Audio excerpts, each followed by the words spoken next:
오늘은 예수님의 족보에 관해서 말씀을 드리겠습니다. 여러분 성경 읽을 때 족보 나오면은 안 읽고 건너뛰지요? 건너뛰었지요? 안 읽어보셨어요? 저도 성경 읽을 때 족보는 건너뜁니다. 이제까지 건너뛰었어요. 조금 집중하려고 그러면은 뭐가 뭔지 모르겠고, 오늘 여러분 족보에 이름만 나왔죠? 총 몇 사람이 족보에 나왔는지 알아요? 신경도 안 썼잖아요.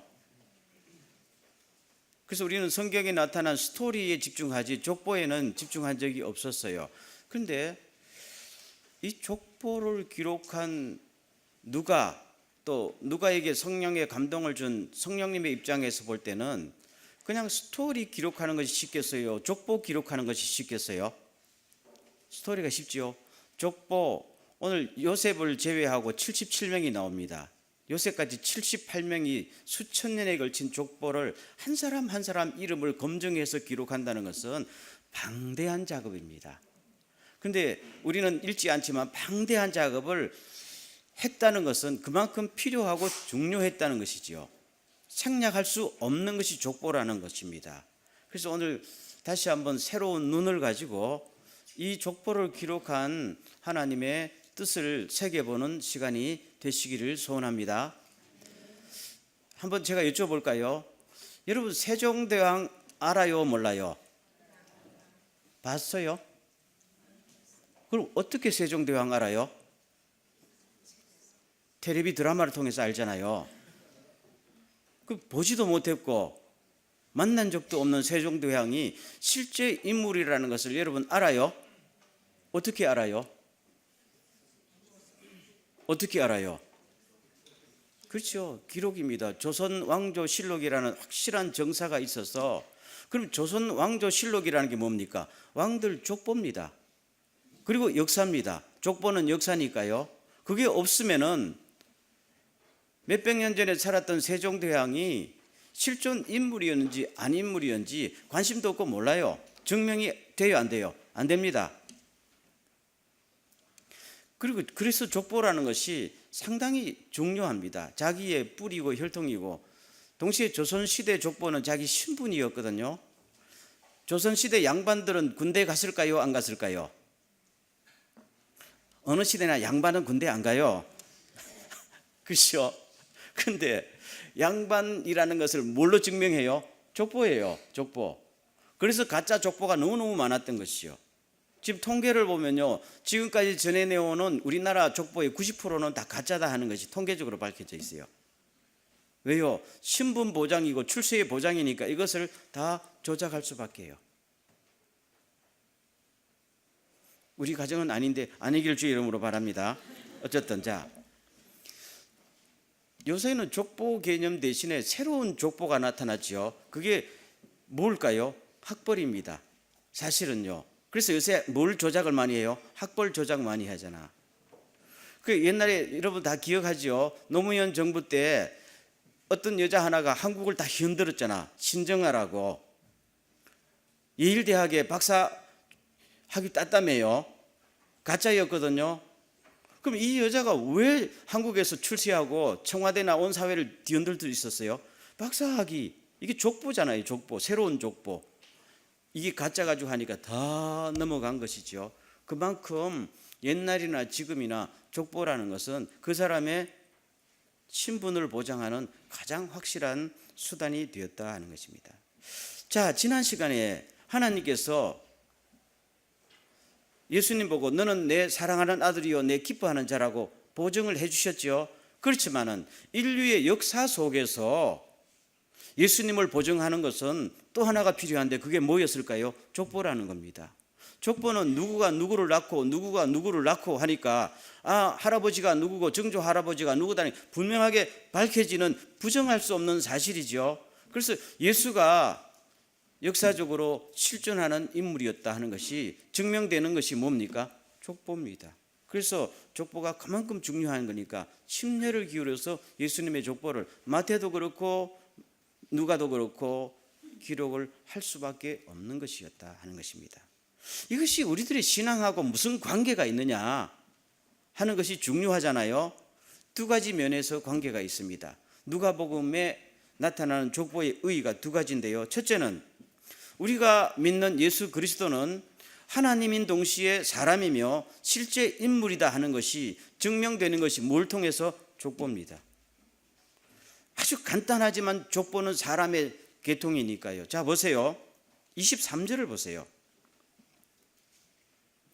예수께서 가르치심을 시작하실 때부터 30세쯤 되시니라. 그 유대 사회는 나이 30세가 돼야 이제 공직에 나가니고 활동하니까요. 어쨌든 사람들이 아는 대로는 요셉의 아들이니라고 말문을 열지요. 그러면은 예수님께서 요셉의 아들이었다는 말입니까? 아니었다는 말입니까? 아들이었다고 기록했다고 생각하는 분, 아니라고 생각하는 분, 저 뜻이 뭐예요? 그렇죠? 사람들이 생각하는 바로는 요셉의 아들이었다 이 말이죠. 그럼 실제로 아들이었다는 겁니까? 아니었다는 겁니까? 아니었다는 이야기입니다. 사람들이 믿는 바로는, 사람들에게 소문이 나기로는 하나님 요셉의 아들로 나 있지만은 사실은 아니었다 하는 것을 강하게 반증하는 것이 저 딱 한 귀절입니다. 이것은 누가복음 1장과 2장에 나타나는 누가의 기록과 일관되게 일치합니다. 여러분, 천사 가브리엘이 마리아를 찾아가서 말하지요. 소위 수태고지를 하지요. 네가 아들을 낳을 것이다. 사내를 알지 못하는데 어떻게 아들을 낳으니까 하나님의 성령으로 낳을 것이다. 그러면 사람의 아들이란 거예요? 하나님의 아들이란 거예요? 하나님의 아들인데, 그러나 여자의 몸을 빌어서 낳을 것이다 라고 계속 주장하다가 족보 이야기할 때도 사람들의 아는 바로는 요셉의 아들이지만 이라는 예언을 딱 남기면서 시작을 합니다. 그렇지만 그 하나님의 아들이 사람의 몸에서 사람의 혈통 속에서 존재해야 되기 때문에 사람의 족보 속에서 증명이 되는 거거든요. 그래서 이 족보를 거슬러 올라가서 어디까지 가느냐 하면은 38절까지 가는데요. 보세요. 뭐라고 38절에 기록하는가 하면은 그 위는 무드셀라요, 그 위는 에녹이요, 그 위는 아렛이요, 그 위는 38절 그 위는 누구요? 아담이요, 그 위는 하나님이시라. 누구까지 올라가요? 아담까지 올라갑니다. 그럼 저 마태복음은 아브라함까지 올라가는데 누가복음은 아담까지 거슬러 올라가요, 족보가. 왜냐하면은 누가복음에는 유대인들을 위해서 쓰여진 것이고 누가복음은 모든 세상 사람들을 위해서 쓰여졌기 때문에 만약에 예수님의 족보가 아브라함까지 올라가면은 우리는 실제로 아브라함의 자손이 아니죠. 그러면 안 되잖아요. 인류의 가장 조상인 아담까지 올라갈 때 우리는 아담의 자손이니까 예수 그리스도는 새로운 아담이요 인류의 대표자라서 그분이 우리의 모든 죄를 짊어지고 우리의 죄를 용서하실 수 있는 하나의 대표자로 자리가 차지한다는 이야기입니다.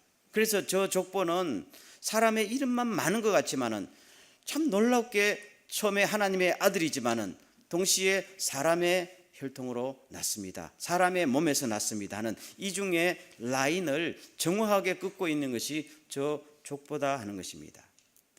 그러면 왜 저 증명이 필요한가 하는 것이죠. 그것은 예수님의 독특한 위치 때문입니다. 여러분, 제가 하나 물어볼까요? 예수님이 하나님이실까요? 사람일까요? 지금 방금도 설명했잖아요. 하나님이실까요? 사람일까요? 하나님이십니다. 그리고 동시에 사람이십니다. 아멘. 100% 하나님이시고 100% 사람이십니다. 이것이 우리의 신앙의 고백이고 사실이에요. 사실을 증명한 것이 족보니까요.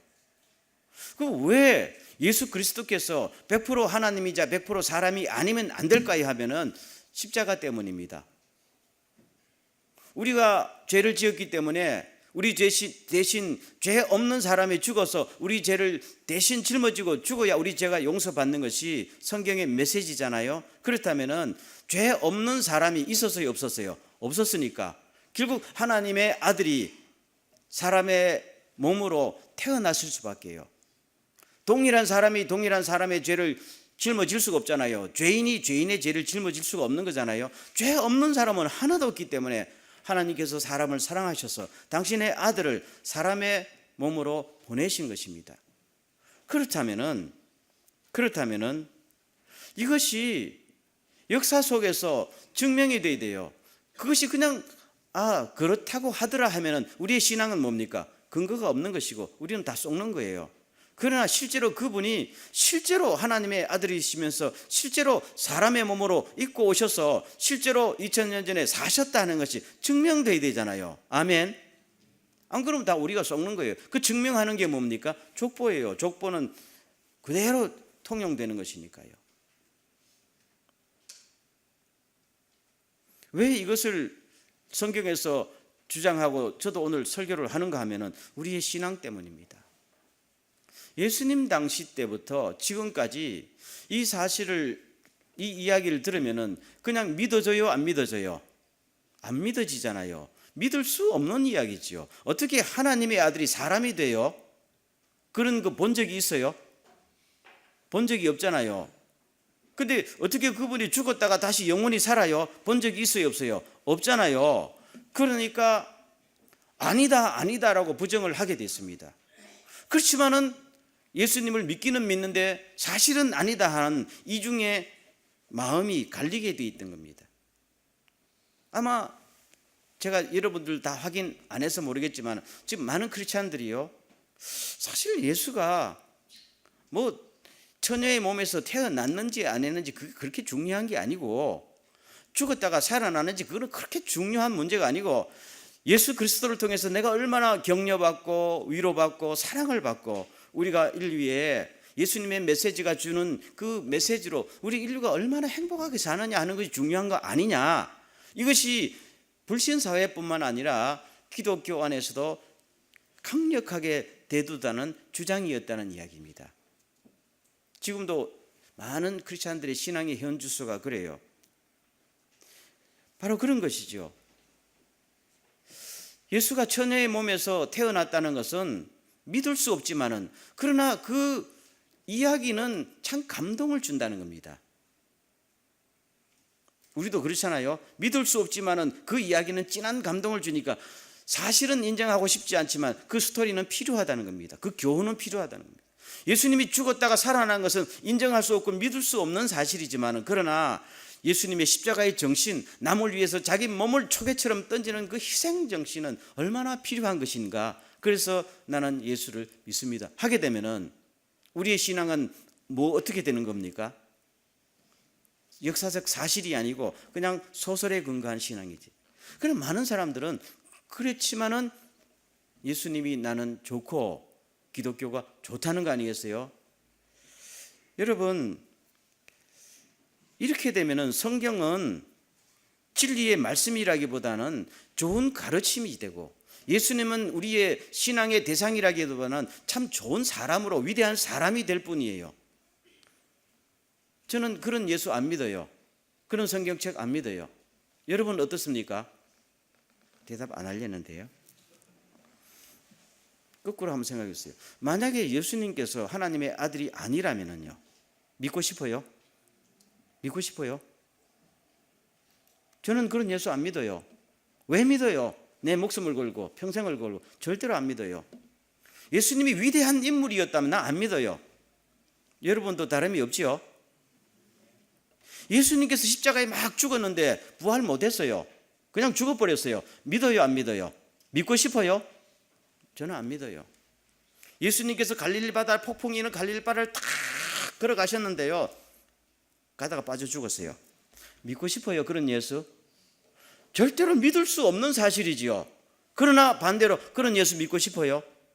그렇지 않기 때문에, 물에 빠지지 않고 죽음에서 부활하셨기 때문에 믿는 거 아니겠어요? 아멘. 죽은 나사로 보고 나사로야 일어나라 했는데 나사로가 꿈쩍도 안 하고 안 일어났어요. 그런 예수 믿어요? 그 정도 형편없는 예수 난 안 믿어요. 죽은 자를 살리시고 우리에게 영원한 생명 주시고 사람의 상상을 초월한 하나님의 영원한 세계를 우리들에게 안겨주시는 분, 죽었다가 살아나고 모든 것을 해결할 수 있는 그분 예수, 그분이 누굽니까? 하나님의 아들. 그분이 사람이 되셔서 내 죄를 용서하셨고 나의 구주가 되셨기 때문에 그분은 단지 좋은 분이 아니에요. 단지 위대한 분이 아니에요. 아멘. 내 모든 것을 다 책임지시고 맡길 수 있는 분. 그래서 성경은 족보를 통해서 예수는 하나님이시고 사람이고 실제 하셨습니다. 아멘. 이렇게 지루하게 증명을 해 나가는 것이 성경의 메시지입니다. 우리는 오늘 예수 믿을 때에 그냥 예수 믿으니까 참 눈물 나고 마음 편해요, 감동스러워요, 이 정도 가지고 예수 믿지 마기를 주의 이름으로 축원합니다. 그분은 나의 전부입니다. 사실입니다. 하나님은 살아계시고 주님도 계십니다. 믿습니까? 이 신앙으로 다시 한번 깨닫는 은혜가 있기를 주의 이름으로 축원합니다. 신앙과 사상은 틀립니다. 그렇죠? 사상은 내가 그걸 갖고 있어서 내 목숨을 안 걸어도 아무 상관이 없어요. 그러나 신앙은 목숨 걸지 않으면 나는 아무것도 없고 지옥에 가요. 믿습니까? 두 번째, 족보의 의의는 하나님께서 약속을 다 이루셨다 하는 것이 족보를 통해서 증명을 하고 있는 겁니다. 여러분, 우리도 족보를 갖고 있는데 족보에 가장 중요한 인물이 있죠. 그 사람 때문에 족보가 만들어졌고 그 사람 때문에 족보가 빛나는 그 키 퍼슨이 있는 거 아니겠어요? 그럼 오늘 족보에 77명, 요새까지 78명의 인물이 나오지만 키 퍼슨이 있어요. 그게 딱 3명으로 제가 소개시켜 드리겠는데요. 첫째는 다윗입니다. 3장 31절 비춰보세요. 물론 이름만 나옵니다. 그 위는 멜레아요, 그 위는 엔나요, 그 위는 마따다요, 그 위는 나단이요, 그 위는 다윗이요 하잖아요. 이 다윗은 마태복음이나 누가복음이나 절대로 제외할 수 없는 키 퍼슨이에요. 그럼 왜 예수님의 족보에서 다윗이 중요한가 하면은 다윗이 왕이기 때문에 위대한 업적을 남기기 때문에 중요한 게 아니고 하나님께서 다윗을 통해서 약속하셨기 때문입니다. 그럼 하나님께서 다윗을 통해서 뭘 약속하셨는가? 보세요. 누가복음 1장 32절에서 천사 가브리엘이 마리아에게 찾아와서 아들을 가질 것이다 라고 말하지요. 나는 사내를 알지 못하는데 어떻게 아이를 낳을 수 있습니까? 할 때에 성령의 능력으로 한다 하면서 내가 낳을 아이는 하나님께서 그 조상 다윗의 왕위를 그에게 줄 것이다 라고 말하잖아요. 그러면은 우리는 이해가 잘 안 되지만은 유대인 민족인 마리아가 들을 때는 다윗의 왕위를 네가 낳을 아이에게 준다 그러면 이 사람은 뭐예요? 왕이에요. 그리고 누구예요? 보통 왕이 아니고 메시아예요. 예를 들면 예수님께서 귀신 들린 사람을 고쳤지요. 마태복음 12장 같은데 사람들이 저 사람은 다윗의 자손이다 그렇게 말했어요. 메시아라는 겁니다. 메시아가 아니면은 귀신을 못 고치거든요. 그냥 위대한 스승이 아니란 말입니다. 그러니까 바리새인들이 화가 나서 예수를 죽이려 했던 거죠. 메시아는 하나님의 아들이거든요. 이것은 사무엘하 7장 12절 이하에 나오는 소위 우리가 다윗과의 맺은 언약이라고 불리는 중요한 하나님의 약속에 근거합니다. 이렇게 말씀하셨어요. 하나님께서 다윗에게 내가 죽어도 나는 내 아들 하나를 왕으로 세워 그의 나라를 견고하게 만들어 주겠다. 나는 그의 나라가 영원히 지속되도록 할 것이다. 보세요. 이 약속이 보통 약속과 틀리죠. 네 후손에게 왕위를 계속 물려주겠다라고만 약속한 게 아니라 너 후손 중에 한 사람을 통해서 너의 나라를 뭡니까? 영원토록. 여러분, 다윗의 나라가, 지상의 나라가 어떻게 영원합니까? 그러니까 이 영원한 나라의 통치자를 누구의 후손으로? 너의 후손으로 태어나게 하겠다. 누구를 말입니까? 예수 그리스도 메시아의 약속이에요. 그래서 이걸 다 아는 유대인들은 예수는 누구의 자손으로 와야 돼요? 다윗의 자손으로.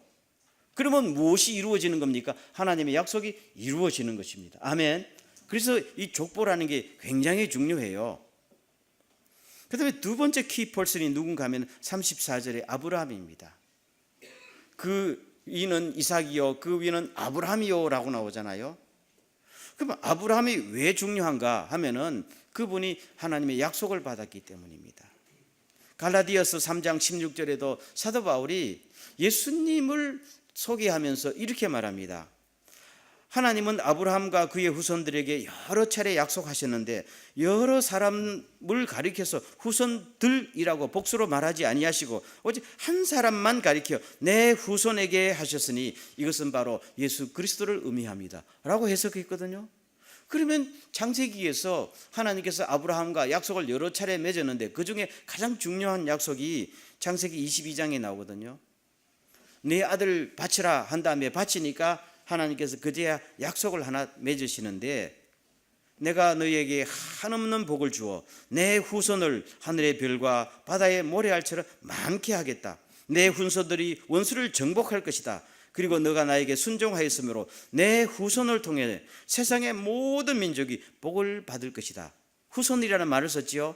그런데 사도 바울의 해석에 의하면 이 후손이 후손들이라고 복수로 쓰여진 게 아니고 딱 후손 단수로 쓰여졌다는 겁니다. 한 사람을 지칭한다는 겁니다. 그 한 사람을 통해서 모든 인류가 하나님의 복을 받을 것이다. 그 후손은 딱 한 사람은 누구를 지칭한다고요? 예수 그리스도 메시아를 보내주겠다 약속하시는데, 실제로 예수 그리스도가 누구의 후손으로 태어났어요? 아브라함의 후손, 다윗의 후손으로 태어났어요. 또 한 사람 키퍼슨이 있어요. 그 사람은 누굽니까? 아담이에요. 아담 다시 비춰보세요. 38절. 그 위는 아담이요 했잖아요. 그럼 아담에게 약속을 했을까요? 안 했을까요? 했을 것 같아요? 안 했을 것 같아요? 했으니까 나오지요. 무슨 약속을 했을까요? 예수 보내줄게 약속을 했다는 겁니다. 여러분, 아담에게 메시아 보내줄게 약속을 했을 것 같아요? 안 했을 것 같아요? 했어요. 그게 뭡니까? 창세기 3장 16절 말씀 제가 읽어드릴게요. 내가 너로 여자와 원수가 되게 하고 너의 후손도 여자의 후손과 원수가 되게 하리니 여자의 후손은 내 머리를 상하게 할 것이요 너는 그의 발꿈치를 상하게 할 것이다.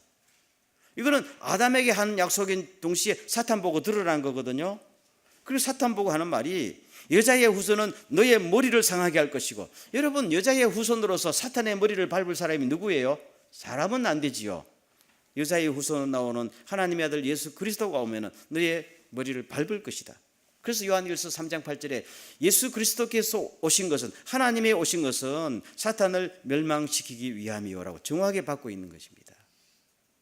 그래서 키퍼슨이 3명입니다. 물론 더 확대할 수 있지만 시간 관계가 3명을 하게 되면 하나님께서 처음부터 끝까지 메시아 보내줄게 하면서, 그리고 뭡니까? 이루셨어요? 안 이루셨어요? 이루셨죠. 이게 얼마나 중요한가 보세요.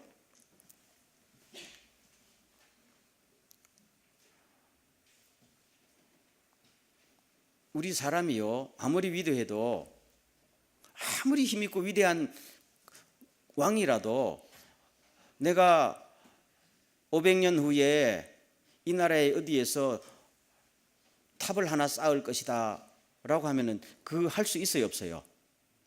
못해요.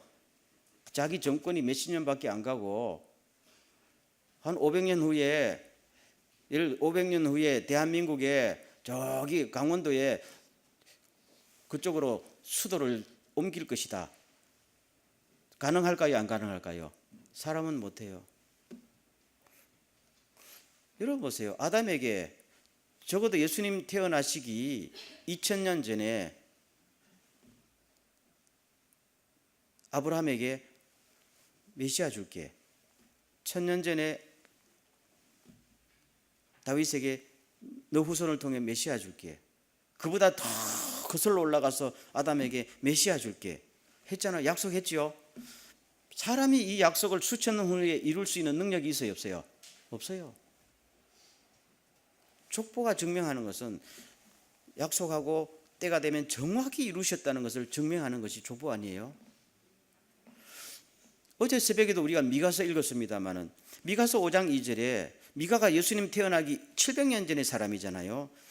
여호와께서 말씀하신다. 베들레헴 에브라다야, 너는 유다에서 가장 작은 마을 중에 하나지만은 너에게서 이스라엘을 다스릴 자가 나올 것이다. 그는 영원 전부터 있는 자이다 라고. 베들레헴에서 태어나실 이스라엘의 새로운 통치자인데 그는 영원 전부터 계신 분이라는 겁니다. 그분은 누구예요? 메시아 예언입니다. 그러니까 태어날 때와 장소까지 정확하게 이야기하잖아요. 700년 전에. 그걸 이룰 수 있는 분은 누구예요? 역사를 홀로 주관하시는 전능하신 하나님밖에 없어요. 이 역사를 보면요, 이 족보를 보면요, 조금만 보면은요, 이거는 사람이 이 족보 못 만들어요. 날조한 것도 아니면 역사잖아요. 인류 유구한 역사 속에서 하나님께서 예언하시고 약속하시고 이루시고 계속적으로 나왔다는 말입니다. 그러면은 이 땅에 하나님을 보내시고 역사를 통치하시는 분이 누구라는 겁니까? 전능하신 하나님. 아멘. 믿습니까? 그분이 역사뿐만 아니잖아요. 내 개인의 일생도 홀로 주장하신 줄로 믿습니까? 그래서 우리가 누구를 믿어요? 하나님을 믿습니다. 전능하신 하나님을 믿습니다. 믿을 수 있습니다. 아멘. 약속했는데 이루지 못했어요. 내가 메시아 줄게 했다가 사탄의 공격으로 이루지 못하면 우리가 그런 하나님을 믿어요, 안 믿어요? 절대로 믿을 수 없고 믿어도 안 되지. 우리는 사기당하는 거잖아요. 그러나 하나님은 약속하시면 반드시 지킵니다. 그래서 우리가 기도하고 바라보고 믿잖아요. 족보는 이것을 뭐예요? 역사 속에서 증명해 주는 것이 족보다 하는 것입니다. 참 놀라운 하나님이시죠. 한치의 오차도 없이 아들 베들레헴 땅에서 주겠다 이루시잖아요. 그때가 되니까 동박 목사들을 통해서 하늘의 별을 다 보여주시게 하시고 찾아오잖아요. 아멘. 사람이 되겠어요? 알렉산더가 하겠어요? 나폴레옹이 하겠어요? 코로 숨쉬는 인간들은 못합니다. 오직 역사를 주장하시고 천지를 창조하신 하나님만이 하시니까 우리가 누구를 믿어요? 그 하나님을 믿고 그분이 쓴 성경책을 믿고 그분이 보낸 메시아를 믿는 우리의 신앙은 뭡니까? 절대로 헛되지 않는 줄로 믿습니다. 왜 이것을 제가 오늘 또 이렇게 강조하는가 하면요, 조금 전에도 말씀드렸지만은 미국 같은 데서 기독교인들을 통해서 설문조사를 가끔 합니다. 제가 여러 번 봤는데, 당신은 예수 그리스도께서 처녀의 몸에서 태어난 것을 믿습니까? 라고 물으면은 크리스찬 중에 몇 프로가 믿는다고 대답할 것 같아요? 몇 프로가? 보통 60%입니다. 그래도 미국은 양호한 거예요. 우리나라는 좀 더 내려갑니다. 심지어 신학생들, 목회자들에게도 물으면은요 7, 80%밖에 안 됩니다. 20, 30% 목회자들도 신학생도 그건 안 믿는다는 거예요. 왜요? 안 믿어지잖아요. 그걸 어떻게 믿어요? 실제로 예수가 죽음에서 부활하신 것을 믿습니까? 하면은 그 프로테지가 또 낮아져요. 그러면서 이분들이 목회도 하고 신앙생활하고 교회에서 봉사도 한다는 이야기입니다. 왜요? 예수님의 메시지는 좋거든요. 교회 오니까 사람 만나고 좋잖아요. 나를 용서해 준다잖아요. 예수와 관계없이 예수가 실존 인물이든 아니든 하나님이 존재하든 안 하든 그게 중요한 게 아니고 내가 교회 하면 기분이 좋고 마음이 편안하니까. 그렇지만 이런 신앙은 나중에 어떻게 돼요? 신앙이 아니고 이는 하나의 사상이에요. 사상이에요. 종교 생활이에요. 그렇기 때문에 요새 점점 신앙들이 기복신앙으로 바뀌어요. 복을 달라는 거죠. 나한테 잘해달라는 거예요. 예수 당신이 누군지는 그렇게 중요하지 않고 당신의 메시지는 내 심금을 울리고 나의 마음을 짠하게 하니까 나를 좀 메시지대로 해달라는 겁니다. 그게 누군지도 모르면서. 그래서 지금 이런 분위기가 팽배하고 있다는 이야기입니다. 팽배하고 있다. 여러분, 저는 가끔 목회하면서 여러 사람들을 봤습니다. 어떨 때는 교회 와서 막 뜨겁게 목숨을 다 바치듯 하다가 한 번에 사건이 일어나면요 예수 안 믿고 나가요. 그거 왜요? 올바른 지식에 근거하지 않았기 때문입니다. 그냥 예수가 좋을 뿐이지요. 예수가 누군지에 관심이 없었기 때문입니다. 단단한 반석 위에 안 섰다는 겁니다. 오늘 족보를 통해서 성경이 강하게 증거하는 이 메시지를 꼭 우리는 마음속에 새기시길 주의 이름으로 축원합니다. 하나님이 계시는 줄로 믿습니까? 예수님께서 실제로 하나님의 아들이고 사람의 몸을 입고 이 땅에 오신 줄로 믿습니까? 그분은 물리도 걷고 물로 포도주도 만든 능력의 주님이심을 믿습니까? 여러분, 이것이 그냥 우리의 취미도 아니고 사상도 아니에요. 우리가 이것을 실제로 안 믿으면은 사실 저와 여러분은 교회에 와서 이렇게 앉아 있는 것이 시간 낭비란 말입니다. 성경은 우리에게 거짓말하지 않습니다. 아멘. 하나님은 진실하십니다. 때문에 이런 신앙을 갖고 있을 때 아무리 슬럼프에 빠져도 주님은 실제로 계십니다. 아멘. 주님의 약속은 반드시 이루십니다. 그거잖아요. 그렇기 때문에 우리가 일어나는 거란 말입니다. 다시 한번 강조합니다. 저는 동정녀에서 탄생하지 않으신 하나님의 아들은 안 믿습니다. 탄생하신 하나님 아들만 믿습니다. 아멘. 그 능력으로요, 십자가에 부활하셨기 때문에 믿습니다. 아멘. 물론 나를 위해서 죽어주셨기 때문에 믿지만, 나를 위해서 죽어줬다 할지라도 그것이 메시지일 뿐이고 사실이 아니라면 나는 속는 거 아니겠어요? 실제로 죽었다가 부활하셨습니다. 물리를 걸으셨습니다. 믿습니까? 그래서 내 기도를 충분히 들어주실 수 있는 분입니다. 내가 죽었다 할지라도 나를 살릴 수 있는 분입니다. 그래서 믿습니다. 아멘. 나는 그분을 믿습니다. 이게 신앙이고, 이게 족보를 통해서 역사적으로 증명되는 것이 성경의 메시지입니다. 그래서 오늘 이것을 꼭 믿고, 주님 전능하십니다. 역사를 움직이신 분, 내 인생도 내 일생도 인도하실 줄로 믿습니다. 확실한 반석 위에 서면서 담대하게 선포하는 우리 모두가 되시기를 주의 이름으로 축원합니다. 기도합니다. 우주를 창조하시고 역사를 움직이시고 사람을 지으시고 사람을 지옥에도 보내시고 사람을 천국에도 보내신 전능하신 하나님과 그의 아들 예수 그리스도를 믿습니다. 나의 인생의 전부요, 나는 모든 것을 그분에게 다 헌신할 수도 있습니다. 우리는 이런 신앙을 가지고 세상을 이기고 정말로 지옥 가는 사람들을 구원하고 슬럼프에 빠진 사람을 주님의 메시지로 살리는 주님의 일꾼들, 용사 같은 일꾼들, 확신에 거하는 주님의 일꾼들이 다 되게 하여 주시옵소서. 예수님의 이름으로 기도하옵나이다. 아멘.